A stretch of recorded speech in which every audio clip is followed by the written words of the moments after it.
So guys, finally the truth is out. According to this headline by Sahara Reporters, it says Tinub agrees to reinstate Fubara as Rivers governor on condition he won't seek re-election. Hey, Wike gets local government control.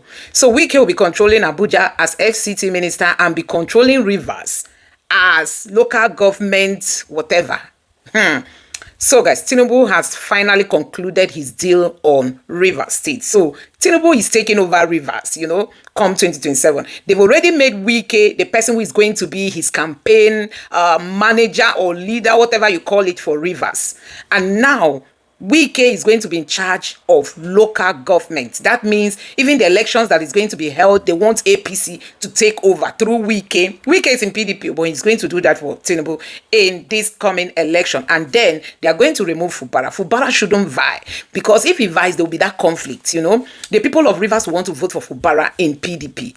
And then that might cost Tinub his chances of winning Rivers. So they don't want him to vie for governorship for second term, so that through him and Wike, all the votes are going to go to APC. Possibly the both of them are going to come together to defect to the APC, and then Fubara is not going to be the governorship candidate. Anyway, the final conclusion to this is going to be that Rivers people are going to decide. They are going to decide whether they are going to vote for anybody from the APC or they are going to retain their state in PDP. So guys, I'm going to allow you to take a look at how Rufai and Dr. Abati have all reacted to this news. Take your time, watch this video, drop your thoughts in the comment section below. Now take a look. And Wike stated that all factions had resolved to work together for the progress of peace in the state. Let's take a look. All agreed to work together with the governor, and the governor also agreed to work together with all of us who are members of the same political family. Yes, just like humans, you have a disagreement, and then you also have a time to also settle your disagreement, and that has been finally concluded today, and we have come to report to Mr. President that is what we have agreed. So for me, everything is over, and enjoy everybody who believe to work with us, to also work together with everybody. That there's no more acrimony, there's nothing to say we are disagreeing. We have all agreed on everything. So thank God. For me, it's a day we have to thank Almighty God. For me, it's very important that this day has come to be. What we need for the progress of Rivers State is peace. And by the special grace of God this night, with the help of Mr. President and the agreement of the leaders of the states, our leader, peace has returned in Rivers State. We'll do everything within our power to make sure that we sustain it this time around. Well, I like that from Fubara, saying hope that the peace will be sustained this time around. But, there are a lot of questions that were raised. I would say kudos to President Bola Ahmed Tinub at this moment. He has shown that if you do anyhow, you go see anyhow, right? Basically, that's what he really proved by this, the emergency rule that was declared and the truce that has now been broken. Let me take Ifeanyi's tweet. He wrote, "This high-level engagement reflects the gravity of the situation and the president's recognition of the need for stability, peace, and democratic order in the state. It is imperative that this meeting yields concrete steps towards reconciliation and resolution rather than temporary fixes that leave underlying issues addressed. Rivers State cannot afford prolonged political instability, especially given its strategic importance to Nigeria's economy and governance. The interests of the people must take precedence over political rivalries. The current rift has already had far-reaching implications on governance, development, and public trust. We urge all parties involved to approach this dialogue with sincerity, maturity, and a shared commitment to peace. President Tinubu's involvement must go beyond symbolic mediation. It should facilitate enforceable agreements that restore institutional harmony and respect for democratic norms. The people of Rivers State deserves leadership that is focused on service delivery, not political power play. We call for transparency in the outcome of this meeting and hope it marks the beginning of a new chapter of cooperation and progress for the state." Plenty questions have been by. Also, the question about whether or not the governor will defect eventually. Those are some of the people were asking those questions online. And of course, this agreement has to be agreement now, agreement you. For settlement, you can't they tell me nonsense. Agreement is agreement you. Yeah, we have to just state that fact. Really. Pata sun sevanda. Pata sun sevanda. Pata sun sevanda. Was epic. It's agreement. This is really, it's all for the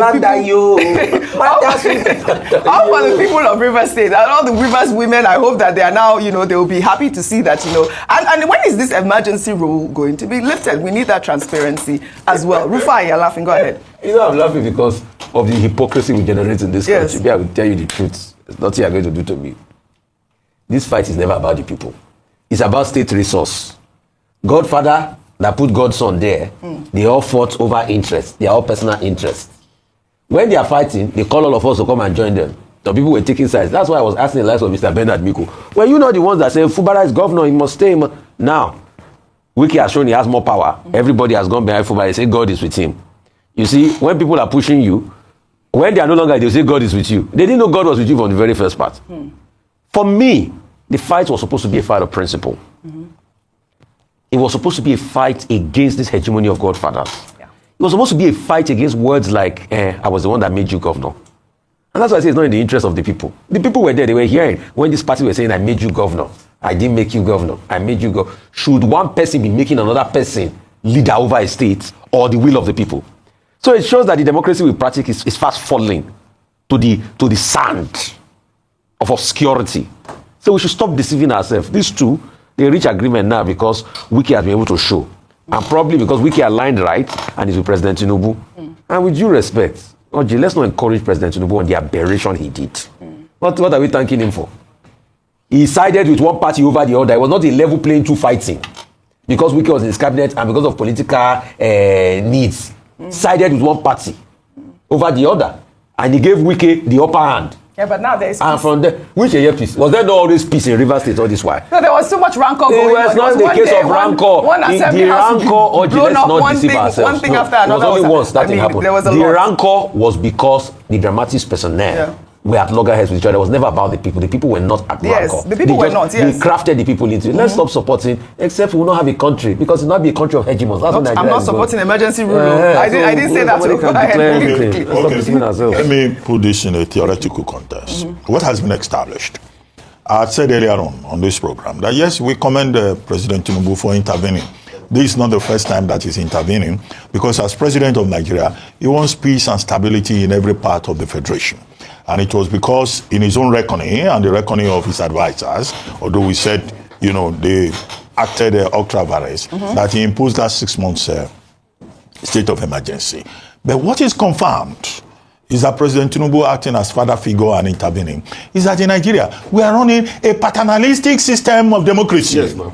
A paternalistic system of governance is a system where you have a parent figure, so that when the children quarrel, like Trump saying, Iran and Israel are behaving like children, and Mark Rutte will say, well, Daddy will bring them back together. This is precisely what we have. A paternalistic system of democracy. The second theory that applies here is what they call a rentier system of governance. Rentier, a rent collection system of governance, where a man says, I'm the godfather in this place, and my word is law.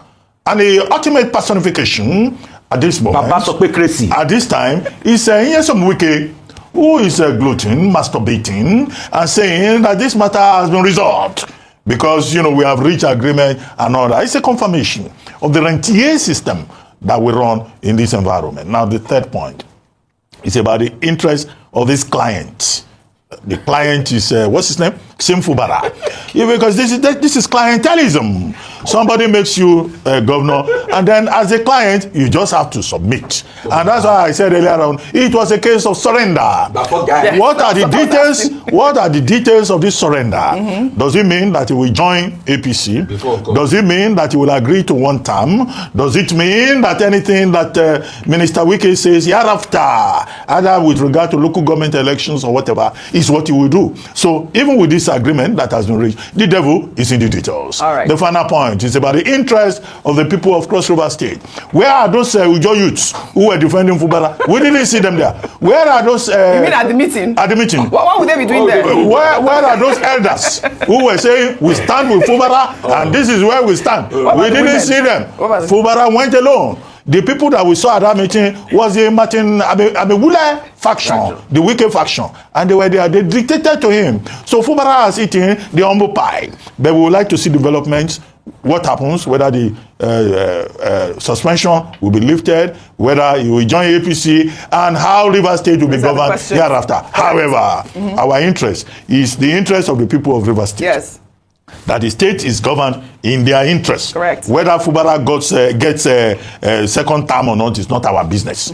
If he likes, he can genuflect to Wike in the democratic process 4 years. Whether they give him second term, that's his problem. All right. If he goes to APC, we'll be here to analyze it. Yes. There's no, we don't need to write academic papers as Bernard Miku was advising. No, the matter is not that serious. All right. Enough common sense to explain what they are doing to themselves. All right, well said. They should use auto-transcript. All our comments are voices. Auto-transcript will transcript. They consult ChatGPT. ChatGPT, correct. Forget it. Well, all right, I guess the story continues. The story continues. Meanwhile, the Minister of the Federal Capital Territory, Nyesom Wike, has denied online reports claiming he allocated 2,000 hectares of land in prime Abuja districts like Maitama and Asokoro to one of his sons. On Thursday, a report by People's Gazette alleged that Wike allocated 2,082 hectares of prime land in Abuja worth an estimated $3.6 billion to his son, Joaquin Wike. The report claimed that the allocations were made through a company called Jack Farms and Estates Limited. The Gazette further alleged that Wike personally signed multiple certificates of occupancy for his son's company and bypassed regulations by not paying ground rent, registration, or survey fees, which would contravene the Code of Conduct for Public Officers. Wike's media aide, Larry Olayinka, denied the allegations, dismissing the report as falsehood and malicious, asserting that not even a single plot of land has been allocated to any of the minister's children. Olayinka clarified that while Jack Farms and Estates Limited is a duly registered company that received a land allocation in Wari Area Council, it was solely for agricultural purposes. He challenged the publishers of the report to provide concrete evidence of any land allocation bearing the names of Wike's children. Let me take this tweet from Mazie, who wrote, "Now, who owns Jack Farms and Estate Limited? Why did Wike refuse to throw more light on the company, Jack Farms and Estate Limited, that he allocated the land to for agricultural purposes? Why did Wike give shallow response? Why did he not say the company in question has nothing to do with him or any of his family members? He allocated public land to a company registered by his son for agricultural purposes, while millions of genuine and real farmers in Nigeria are gnashing their teeth looking for land for their genuine farming projects. Is Wike's son a farmer? Does he farm in Nigeria all the way from UK where he resides? What happens to Wike allocating land to genuine and real farmers who produce real and genuine food for the nation? Does he think we are daft? That's the question from Mazie Vimbai. Well, I think we've seen a number of issues this week where the response has been, these documents are fake. Yes. And I just ask myself, is this how bad things have gotten? That all the documents, or so many documents that are purported to be either court documents or CAC documents and so forth, now land documents, are being said to be fraudulent. I mean, it means we must have some very, very creative, can I call them content creators in this country who are specializing in creating very believable fraudulent documents. Now, I know people dug deeper into the CAC and they found that one of the Rivers State House of Reps members is registered as one of the owners of this Joak Farms, excuse me. That's the farm within the company within just 2 weeks of being registered was allotted 400 plots of land. So there are so many discrepancies in this. But the real question is, why distance yourself from part of it and not all of it, if truly there isn't an element of truth to it? And I think that's why I love investigative journalism, and that's why investigative journalism is under attack. Yeah. Because you find that these people do the good work of unearthing. I always wonder, how do they do? I'm not investigative into this sense. You know, I can't go in and dig stuff up. But there are people who specialize in being able to dig anything up of this nature, and the documents look irrefutable. So you know, if it is a fraudulent fake story, then I'm looking forward to some sort of a libel case or something of that to refute this. But to the publishers of the story. But it looks extremely compelling beyond reasonable doubt. A quick comment from both. I think we'll find that speak quickly. Okay, what I want to say is this. I did do some investigative work and I dug into this. What People's Gazette said is that they have a cache of files. They've not released all the files. This is just one out of batch, 1,000, you know the way they name batches of files. They have about 5, but they said there was one that they couldn't lay their hands on. So it behoves on People's Gazette to bring out the remaining cache of files if they have their facts as they claim. But this one that was released is a very interesting, curious case for me. Number one, the fact that this company was registered on the 10th of October, 2024, and 7 days after, there was a grant of that land. And please, Nigerians, let's do this test. You can go ahead for the fun of it, register a company today and try to get land allocation in Abuja, and let's see how the process goes if it's going to go for 7 days. I think that's the first place to go for. I mean, if that's the way it is, that means it's very efficient, you know. So, but I think Nigerians register companies and go sue for land allocation. That's number one part for me. Secondly, in Larry Olayinka's response, he didn't deny the allocation. He didn't deny that allocation was not given there, but he said it was for agricultural purposes. What we should scrutinize now is, what are the processes involved in allocation of land for agricultural purposes? 2, what about the issues of the ground rents? 3, who are the promoters of this whatever farms company? 4, and let's also see a transparent paper trail as regards this. And the 5th most important point is premium times. The other cache, I say premium times, it's People's Gazette. The other cache of documents they say they have, let us bring it out. Let us also subject those documents, to forensic evaluation, so we can also get both parts out. Just for the sake of, public This matter is simple. And we just must stay with the principles again. Now, in a matter like this, it is the person that alleges that must prove. Nigeria runs a prosecutorial system, not an accusatorial system. In the French system, they have a accusatorial system. If they accuse you of something, you must come and prove your innocence. But in our own case here, it's the person who alleges that must come and prove. The onus is not on Nyesom Wike to come and prove anything. The onus is on those people who are alleging that he has given over 2,000 square meters of land to his son to provide the evidence. If they do not have that evidence, they will be guilty of bringing up a malicious and vexatious issue. That's number one. Number 2, they are accusing Joachim Wike's son of having collected 2,000 square meters from his father. How old is Joachim Wike? If he's of age, he has the right to own property once he follows due process. Whether he's Wike's son or not is completely immaterial. Everyone under the Constitution of Nigeria has the right to property. So guys, before we get into some of the reactions on this topic, Tinubu agrees to reinstate Fubara as Rivers governor on conditions he won't seek re-election. Wike gets local government control. Now, we know that Wike equally allocated land to his son. Like they said, allegedly. Tinubu has set up a panel to probe that. The question remains, is Tinubu serious? Didn't you see what happened during the time of Betta Edu? Tinubu likes to say probe just to avert or divert people's attention. Distraction. Anyway, let's take a look at some of the reactions, Like I've told you guys, I'm just wondering what Fubara is going to tell his people, I'm just wondering what he's going to tell the people of Rivers State. That they should come out and vote for Tinubu. The people of Rivers are going to just disgrace Fubara. I'm just wondering how he's going to do it. I'm wondering this level of desperation. Anyway, let's take a look at some of the reactions. Myself, I reacted and said, shame, Tinubu just crushed democracy in Nigeria. And another person said, at this point, Fubara has no choice. The judiciary has been compromised. Who gonna help him? Dude is helpless. So take the condition, loot as much as you can. Hey, and retire else if he tries against the agreement by seeking re-election. What EFCC did to Rochas will be child's play. Hey, this is terrible for democracy. This is terrible. Nigeria is a captured state. My God, this is really so sad, honestly. Now, another person reacted and said, I guess this was the original agreement, original agreement ab initio until Fubara went rogue. I'm glad Rivers State is now going to have peace for a good governance. Good governance under this condition. Let's see. This is a disgrace. Nigeria is a gangland. This one say, now where on a Nigerian sit down? Tinubu go turn all honor to slave. Make honor continue, they keep quiet like mumu where honor be. Tinubu, the small god of Nigeria. That's what another person reacted. And this person said, now, this is mad. This is mad. Again, this is mad. What authority does he have to say that? Now, I pity Rivers people. Fubara would just finish the whole money now. That he knows no second time, now that he knows no second time for him.